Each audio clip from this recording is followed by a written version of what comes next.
Hej, korona počitnikarji! Ta posebni čas, ko ne hodite v šolo, ste posrečeno poimenovali korona počitnice.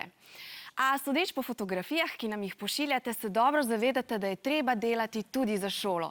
Pouk na daljavo je v tem času postal samoumeven. Naučiti ste se morali predvsem, kako smiselno razporediti čas, da ga je dovolj tudi za lenarjenje.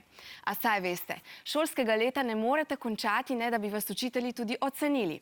Do konca tega meseca bodo vaše znanje le preverili. Tako kot pred testom najprej pišete preverjanje. Po 1. maju pa bo na vrsto prišlo tudi ocenjevanje. Vaši učitelji so dobili zelo jasno navodilo, da naj bo obseg vašega učnega gradiva 2-krat do 3-krat manjši, kot bi ga opravili pri rednem pouku. Vsi učitelji tega še ne upoštevajo.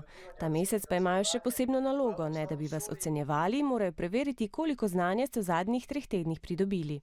V tem mesecu naj bi se učitelji in učenci seznanili z načini, kako bodo to izvedli, in ti naj bi jim postali domači. Potem pa od 1. maja naprej pa do konca šolskega leta naj bi pa pač se pridobilo vsaj eno oceno pri vsakem predmetu, ki je lahko pridobljena na ustni način z izdelkom ali kakorkoli že, in iz tega bo potem končna zaključna ocena. Načinov je torej več, na Zavodu za šolstvo pa ne izključujejo niti možnosti, da bi določene vsebine prenesli v naslednje šolsko leto. Tako bi bili tudi vi zdaj manj obremenjeni.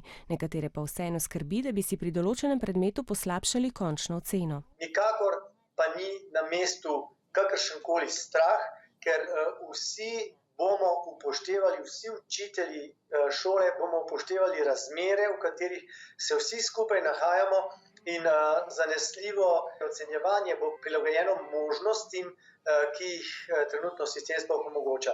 Torej, nobenega strahu, samo korajžno naprej. In brez skrbi še vedno velja, šolsko leto se bo končalo po šolskem koledarju.